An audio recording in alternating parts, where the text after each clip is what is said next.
आजच्या व्हिडिओमध्ये आपण ह्यूमन फर्टिलायझेशन याच्याबद्दलची माहिती घेणार आहोत.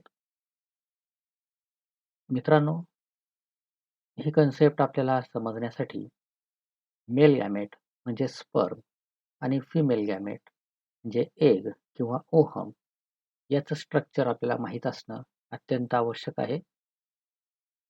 आय होप आपण ते नीट अभ्यासला असेल.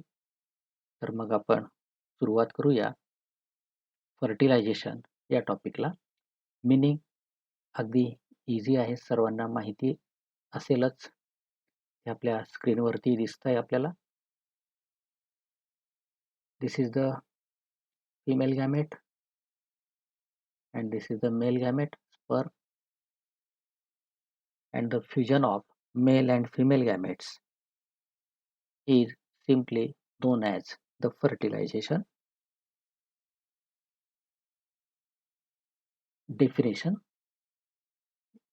जर आपल्याला अगदी सविस्तर आणि अभ्यासपूर्ण अशी डेफिनेशन बघायची असेल तर ते आपण अशा पद्धतीने सांगू शकतो. All the biochemical and cellular events occurring during the fusion of male and female gametes. Male आणि फिमेल गॅमेट्समध्ये जे बायोकेमिकल आणि सेल्युलर चेंजेस होतात त्यांच्या फ्युजनच्या दरम्यान, याला आपण फर्टिलायझेशन असं म्हणतो. अगदी सिम्पली आपण fusion of male and female gametes is known as fertilization एवढं माहीत असलं तरी पुरेसं आहे. It takes place in ampulla of oviduct. हे ओव्हिडक्टमध्ये किंवा फॅलोपियन ट्यूबमध्ये होत असतं. फिमेल रिप्रोडक्टिव्ह सिस्टीमचा हा एक पार्ट आहे. हा एम्पुला म्हणजे नेमका कोणत्या ठिकाणी आहे बघा. ही आहे फिमेल रिप्रोडक्टिव्ह सिस्टीम. याचं एक बेसिक जी कन्सेप्ट आहे ही आपल्या डोळ्यासमोर नेहमी असली पाहिजे. हा जो पार्ट आहे ह्या आहेत ओव्हरीज. ह्या पेअरमध्ये आहेत. ह्या दोन ओव्हरीज फिमेल गोनॅड्स. नंतर हे आहेत फॅलोपियन ट्यूब किंवा ओव्हिडक्ट. ह्या फॅलोपियन ट्यूबचे पुन्हा हे 3 पार्ट आहेत. हा सुरुवातीचा जो ब्रॉड पार्ट आहे याला इन्फंडिब्युलम असं म्हटलं जातं. हा कैसा फनेल लाईक अशा प्रकारे आपल्याला दिसतो आणि त्याच्या ज्या मार्जिन्स आहेत, कडा आहेत, त्या ठिकाणी फिंगर लाईक प्रोजेक्शन्स असतात. त्यांना फिम्ब्री असं म्हणतात. नंतर हा जो दुसरा पार्ट आहे तो थोडासा कर्व किंवा बेंट आहे, याला म्हणतात एम्पुला. आणि पुढचा ट्युब्युलर पार्ट जो आहे हा isthmus. It opens into the uterus. हा संपूर्ण सगळ्यात मोठा जो पार्ट आपल्याला दिसतोय हा आहे युटेरस. युटेरसची वॉल या ठिकाणी आपण दाखवली आहे. सगळ्यात आतलं लेअर एंडोमेट्रियम, मधलं मायोमेट्रियम आणि बाहेरचं पेरिमेट्रियम. नंतर हे युटेरसचं जे ओपनिंग आहे व्हजायनामध्ये याला म्हणतात सर्विक्स आणि हा पुढचा पार्ट असतो व्हजायना. हा जो पार्ट आहे एम्पुला, हा नीट लक्षात घ्यायचा. एम्पुला कोणत्या ठिकाणी आहे फॅलोपियन ट्यूबमध्ये, हा MCQ पॉइंट आहे. त्याच्यासाठी आपल्याला हे माहीत असणं अत्यंत आवश्यक आहे. या ठिकाणी क्वेश्चन जे विचारले जाणार, मग एक तर अगदी simple question, in which part the of the female reproductive system fertilization takes place. Of course fallopian tube. आणि फॅलोपियन ट्यूबचा कोणता पार्ट अजून डिटेलमध्ये आपल्याला पाहिजे असलं तर तो पार्ट आहे एम्पुला. किंवा काही वेळेला नुसतं इथे ए म्हटलं असेल आणि एच एम्पुला न म्हणता एखादा अल्फाबेट ABCD काही म्हटलं असेल आणि त्याचं फंक्शन विचारतील तर तेही आपल्याला सांगता आलं पाहिजे. तर हा एक अतिशय महत्त्वाचा पॉईंट आपण या ठिकाणी विचारात घेतलात. त्याचप्रमाणे पूर्ण फिमेल रिप्रोडक्टिव्ह सिस्टीमलाही आपण या ठिकाणी कव्हर केलेला आहे. फर्टिलायझेशन मधली पहिली स्टेप असते insemination. During insemination, during copulation, sperms released in the vagina. Copulation किंवा कोइटसच्या दरम्यान स्पर्म्स हे व्हजायनामध्ये रिलीज केले जातात मेल पार्टनर मार्फत. About 200 to 400 million sperms are released during one ejaculation. एका वेळेस 200 ते 400 मिलियन स्पर्म हे व्हजायनामध्ये रिलीज केले जातात. म्हणजे अगदी लाखोने, प्रचंड संख्येने हे स्पर्म्स एंट्री करतायत फिमेल रिप्रोडक्टिव्ह ट्रॅक्टमध्ये. मात्र या स्पर्मपैकी फक्त एकच स्पर्म फर्टिलायझेशनसाठी आवश्यक असणार आहे. सेकंड स्टेप आहे फर्टिलायझेशन मधली movement of sperm. Sperms are motile. Sperms हे मोटाईल आहेत. They can travel or move from one place to another, of course in the female reproductive system. ह्या मोटिलिटीसाठी energy is required for motility. याच्यासाठी अर्थात energy लागणार आहे. बिना एनर्जीने motility असणं शक्य नाही. आणि आपण स्पर्मचं स्ट्रक्चर अभ्यासलं आहे, त्याला थोडं रिवाईज करा म्हणजे आपल्या लक्षात येईल की ही एनर्जी पुरवण्याचं काम हे स्पर्म मधल्या कोणत्या भागामार्फत केलं जाणार आहे. ऑफकोर्स एनर्जी आहे म्हणजे त्याचा संबंध कशाशी येणार? मायटोकॉन्ड्रियाशी. आणि मायटोकॉन्ड्रिया या स्पर्मच्या कुठल्या रिजनमध्ये आहेत? तर middle piece. This energy is provided by mitochondria present in the middle piece of the sperm. Sperms are pushed upwards direction by. Sperm हे अपवर्ड डायरेक्शनने पुश केले जातात, ढकलले जातात. आणि ह्या कामात कोण त्यांना मदत करणारे आहेत? तर peristaltic movements of female reproductive tract, vagina, uterus, oviduct यांच्या पेरिस्टॅल्सिस या पद्धतीने त्यांची जी वॉल असते त्याचं मुवमेंट होत असते आणि त्याच्यामुळे स्पर्म हे वरच्या दिशेने सरकण्यासाठी मदत होत असते. प्रोस्टॅग्लॅन्डिन्स इन सिमेन.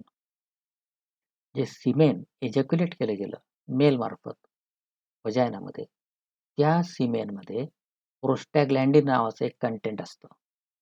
आणि या प्रोस्टॅग्लॅन्डिनमुळे सुद्धा या पेरिस्टॅल्सिसला सपोर्ट हा मिळत असतो. आणि त्याचप्रमाणे युटेराइन अँड व्हेस्टिब्युलर फ्लूइड. व्हजायनामध्ये व्हेस्टिब्युलर फ्लूइड आहे, युटेरसमध्ये युटेराइन फ्लूइड आहे. दोघांच्या वॉलमध्ये त्या ग्लँड असतात, त्यांच्यापासून हे सिक्रिशन्स तयार झालेले आहेत. आणि ह्या सिक्रिशन्सच्या मदतीने सुद्धा हे स्पर्म्स पुढे आपला अंतर कापत असतात. The average speed of sperm is about 2 millimeters per minute. साधारणतः एवढ्या स्पीडने हे स्पर्म्स हे मूव्ह होत असतात, 2 millimeters per minute. Next and the very important step in the fertilization process is capacitation. It takes place in oviduct. बघा, sperm व्हजायनामध्ये release झालेत, तिथून ते युटेरसमध्ये आलेत. त्याच्यासाठी व्हजायना, युटेरस याच्या वॉलमध्ये जे स्मूथ मसल्स होते यांचं पेरिस्टॅल्सिस झालं, त्याच्याने ते पुढे ढकलले गेलेत. तसंच सिमेनमधल्या प्रोस्टॅग्लॅन्डिननेही त्याला मदत केली. त्याचप्रमाणे युटेराइन आणि व्हेस्टिब्युलर फ्लूइडनेही त्याला मदत केली. आणि स्पर्म्स आता पोहोचलेत ओव्हिडक्ट्समध्ये किंवा फॅलोपियन ट्यूबमध्ये. आणि त्या ठिकाणी स्पर्मचं कॅपॅसिटेशन होणार आहे. स्पर्मचं जे हेड असतं, या हेडवरती कोलेस्टेरॉल आणि ग्लायकोप्रोटीन्स हे प्रेझेंट असतात. Cholesterol and glycoproteins present on the head region of sperm. And during this process they are removed. यालाच आपण कॅपॅसिटेशन असं म्हणतो. म्हणजे त्या स्पर्मचं थोडक्यात प्रोसेसिंग केलं जातं. स्पर्मच्या हेडवरती जे कोलेस्टेरॉल किंवा ग्लायकोप्रोटीन असतात ते काढून टाकले जातात, रिमूव्ह केले जातात. म्हणजेच आता स्पर्म हा काय झालेला आहे? It attains the capacity to fertilize the ovum. हा शब्द कसा तयार झाला बघा, कॅपॅसिटेशन. कॅपॅसिटी शब्दापासून हा शब्द तयार झालेला आहे. स्पर्मकडे ओहमला फर्टिलाइज करण्याची कॅपॅसिटी प्राप्त होणे म्हणजे capacitation. Without capacitation sperms cannot fertilize the ovum. त्याच्यामुळे ही एक अतिशय महत्त्वाची प्रोसेस या फर्टिलायझेशनच्या मधली असते. सुरुवातीच्या काळात जेव्हा टेस्ट ट्यूब बेबी वगैरेचे एक्सपेरिमेंट हे सुरू होते मानवाकडून, तेव्हा स्पर्म्स, फ्रेशली रिलीज्ड स्पर्म जे होते यांना फर्टिलायझेशनसाठी वापरण्याचा प्रयत्न केला जात असे. मात्र फर्टिलायझेशन त्या स्पर्म मार्फत ओव्हमचं केलं जात नव्हतं. म्हणजेच ह्या स्पर्मचं कॅपॅसिटेशन त्या ठिकाणी झालेलं नाही. जेव्हा फर्टिलायझेशन हे आपण ओव्हिडक्टच्या बाहेर करतो आहोत आणि मग हे सुद्धा कॅपॅसिटेशन आर्टिफिशियली केल्यानंतर ते स्पर्म त्या ओव्हमला फर्टिलाइज करू शकलेत. तर ही एक अतिशय महत्त्वाची अशी स्टेज या फर्टिलायझेशन मधली असते. मीनिंग आपण लक्षात घ्या याचा. कॅपॅसिटेशन म्हणजे काय? Sperms attains the capacity to fertilize the ovum.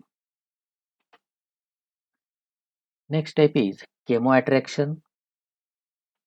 Follicular fluid attracts sperms. ओहमच्या भोवती सगळ्यात बाहेरचं जे लेयर आहे, पुन्हा आपल्याला ओहमच्या स्ट्रक्चरचा इथे उपयोग होणार आहे.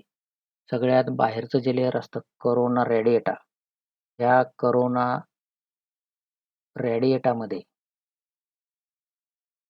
ज्या सेल्स आहेत या त्या ग्राफियन फॉलिकल मधल्याच सेल्स त्या ठिकाणी अरेंज झालेल्या आहेत रेडिएटिंग मॅनरमध्ये. तर ह्या सेल्स या स्पर्मला अट्रॅक्ट करतात. Then the next and the important step in the fertilization is acrosomal reaction. Acrosome हा स्पर्म मधला हेड रिजन मधला सगळ्यात पुढचा भाग असतो. This acrosome it secretes various enzymes like high hyaluronidase, protease, zonal-lysin or acrosin. तर असे अनेक प्रकारचे एन्झाईम्स हे ॲक्रोसोम पासून तयार होत असतात.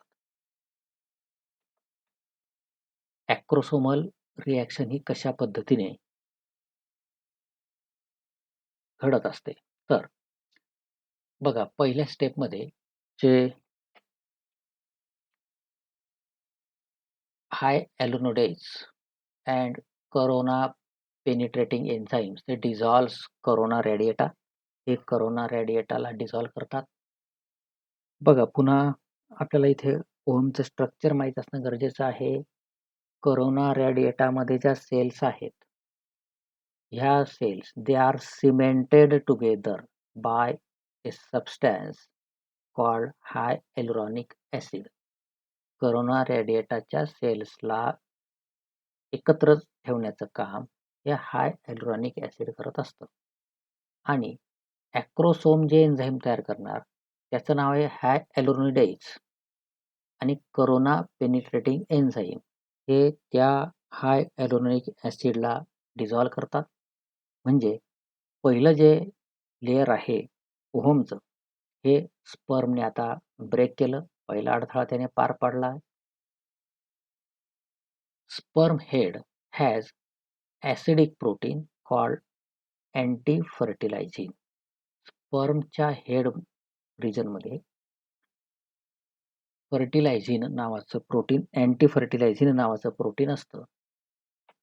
आणि झोना पेल्युसिडा जे आहे, करोना रेडिएटाच्या खालचं लेयर ओहम मधलं झोना पेल्युसिडा, धिस झोना पेलुसिडा पजेस फर्टिलायझिन.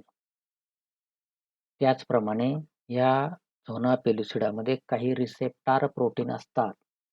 त्या प्रोटीनचे नाव आहेत ZP3 अँड ZP2. या ठिकाणी रिॲक्शन कशा पद्धतीने होणार आहे मग बघा. फर्टिलायझिन आणि अँटी फर्टिलायझिन दोन्ही एकमेकांना अटॅच होतात.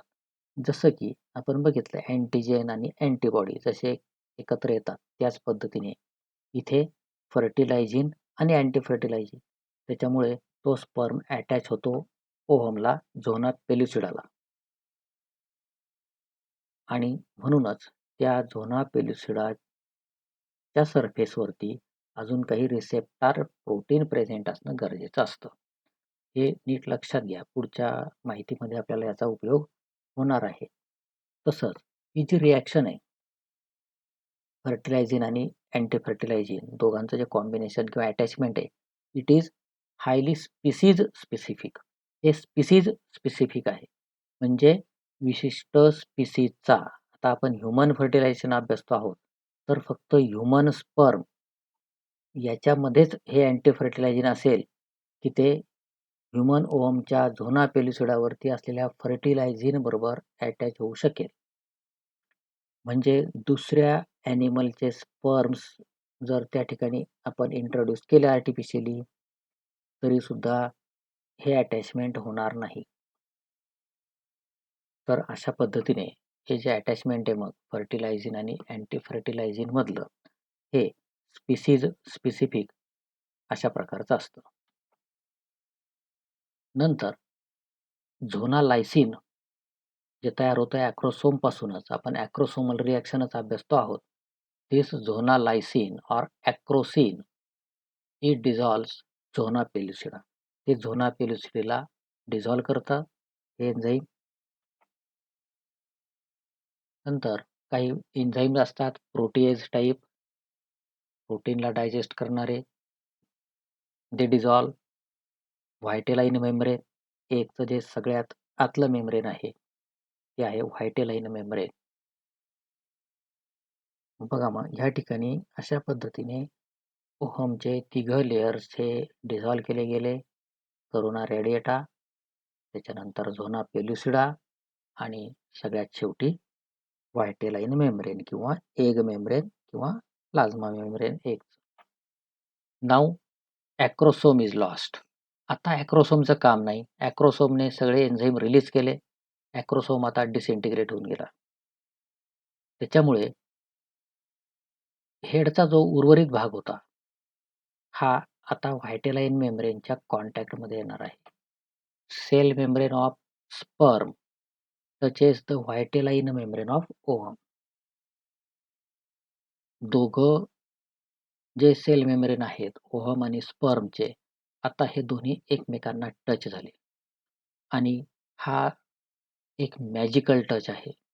हा स्पर्श झाल्या झाल्या एगमध्ये विशिष्ट प्रकारच्या रिॲक्शन्स घडणार आहेत. त्याच्यामुळे हा टच होणं, हा कॉन्टॅक्ट होणं दोघांच्या व्हायटेलाइन मेम्ब्रेनचा हा अत्यंत आवश्यक असतं पुढच्या प्रोसेसच्या दृष्टीने.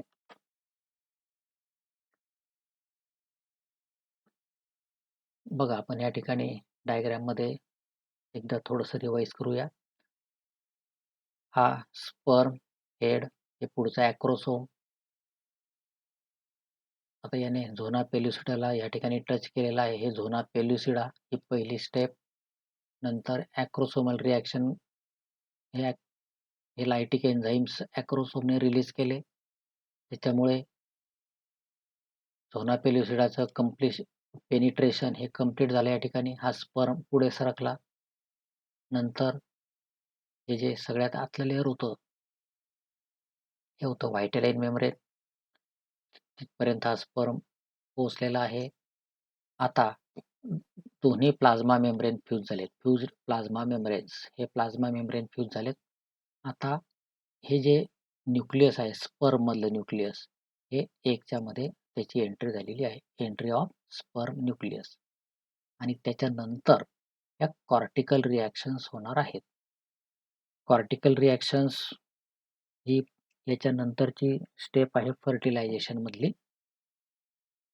त्या दृष्टीने आपण इथे लक्षात घ्या की हे जे कॉर्टिकल ग्रॅन्युल्स आहेत हे कोणत्या ठिकाणी प्रेझेंट आहेत त्याचं लोकेशन आपण नीट लक्षात घ्यायचं. ओहमच्या मध्ये कडेला, आतल्या कडेला हे आहेत कॉर्टिकल ग्रॅन्युल्स. आणि मग शेवटी दोन्ही न्यूक्लियस एकमेकांना फ्यूज, हे एक न्यूक्लियस, हे स्पर्म न्यूक्लियस दोन्ही फ्यूज झालेत, झायगोट न्यूक्लियस तयार झालं. या कॉर्टिकल ग्रॅन्युलचं पुढे काय होणार आहे बघा. कॉर्टिकल ग्रॅन्युल्स अशा पद्धतीने सिक्रिशन्स रिलीज करतायत. पुढच्या माहितीमध्ये बघूया आपण. Next step is the egg activation. Contact of sperm to vitelline membrane induces the meiosis 2. आपण oogenesis आठवा. oogenesis मध्ये आपण पाहिलं की मिओसिस 2 हे अरेस्ट झालेलं आहे मेटाफेज 2 ला. म्हणजेच ओहम पूर्ण तयार झालेला नव्हता. सेकंडरी oocyte पर्यंतचं oogenesis हे पूर्ण झालेलं आहे. मात्र जेव्हा या स्पर्मचा कॉन्टॅक्ट होणार व्हायटेलाइन मेम्ब्रेनशी, त्याच्यानंतर लगेच मिओसिस 2 ची प्रोसेस पुढे कंप्लीट केली जाणार आणि मग त्याच्यासाठी काही फॅक्टर्स जे ऑलरेडी ओहममध्ये प्रेझेंट असतात ते ॲक्टिवेट होतात. जसं की ॲनाफेज प्रमोटिंग फॅक्टर असेल, हा पुढे ॲनाफेज घडून आणेल मेटाफेजच्या पुढची जी स्टेज असते मिओसिस मधली. and meiosis 2 is completed. At the point of contact of sperm, vitelline membrane forms fertilization cone. ज्या ठिकाणी स्पर्मचा स्पर्श झाला व्हायटेलाइन मेम्ब्रेनला, तो भाग थोडासा स्वेल होतो, कोनिकल बनतो. याला फर्टिलायझेशन कोन असं म्हटलं जातं. Mail nucleus and proximal centriole releases inside the ohm. Mail nucleus आणि प्रॉक्सिमल सेंट्रिओल, आपण पाहिलं की स्पर्मच्या नेक रिजन मध्ये दोन सेंट्रिओल आहेत, प्रॉक्सिमल आणि डिस्टल. प्रॉक्सिमल सेंट्रिओल ही फर्टिलायझेशनच्या वेळेस ओहमच्या मध्ये प्रवेश करते आणि अर्थात मेल न्यूक्लियस, कारण त्याच्यामध्येच क्रोमोझोम्स आहेत. तर हे दोघं ओहमच्या आतमध्ये रिलीज केले जातात. ही प्रॉक्सिमल सेंट्रिओल ही नंतर सेल डिव्हिजनसाठी, म्हणजे जो झायगोट तयार होईल त्याला डिव्हाइड करण्यासाठी, पुढे त्याचं जे मायटॉटिक डिव्हिजन होतं त्याच्यासाठी सेंट्रिओलची आवश्यकता ही असते, कारण ओहमच्या मध्ये सेंट्रिओल नाही. आता आपण बघूया कॉर्टिकल रिॲक्शन्स.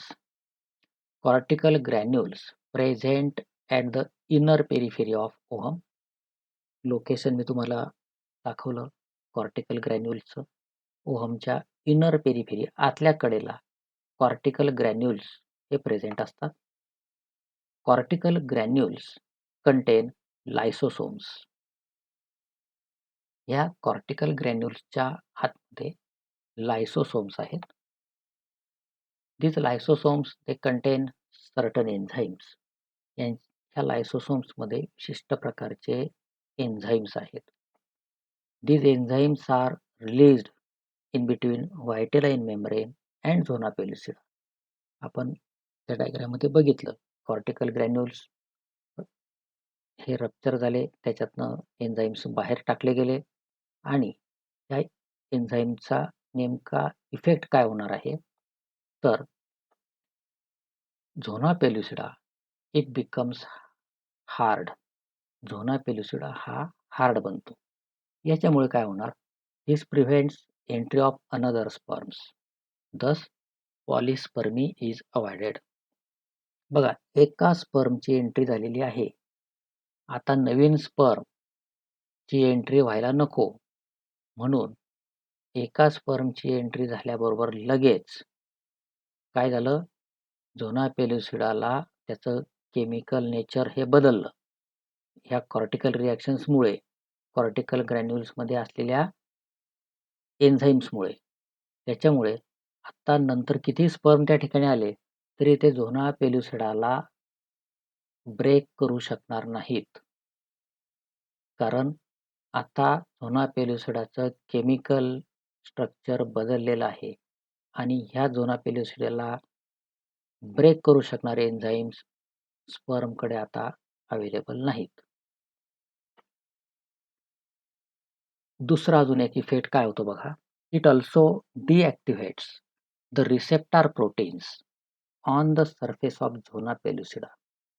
झोना पेलुसिडाच्या सरफेसवरती रिसेप्टार प्रोटीन्स आहेत. त्यांची नावं आपण बघितले. ZP3, ZP2, ZP, Z for zona, P for pellucida. तर हे रिसेप्टार प्रोटीन्स आहेत झोना पेलुसिडाच्या सरफेसवरती असणारे. ते स्पर्मला रिसीव्ह करतात. स्पर्म त्या ठिकाणी अटॅच होतो. म्हणजेच ओव्हममधलं फर्टिलायझिन, स्पर्ममधलं अँटी फर्टिलायझिन दोन्ही एकमेकांना अटॅच होतात. मात्र फर्टिलायझेशन झाल्यानंतर हे रिसेप्टार प्रोटीन्स डिॲक्टिवेट झाले. म्हणजे आता नवीन स्पर्म त्या ठिकाणी अटॅच होऊ शकणार नाहीत. आणि याचाही फायदा काय होणार आहे? It also prevents the polyspermy. कारण another sperm they can't bind with zona pellucida. कारण स्पर्मला झोना पेलुसिडाशी बाइंड व्हायचं असेल, अटॅच व्हायचं असेल तर त्या ठिकाणी रिसेप्टर प्रोटीन्स पाहिजेत.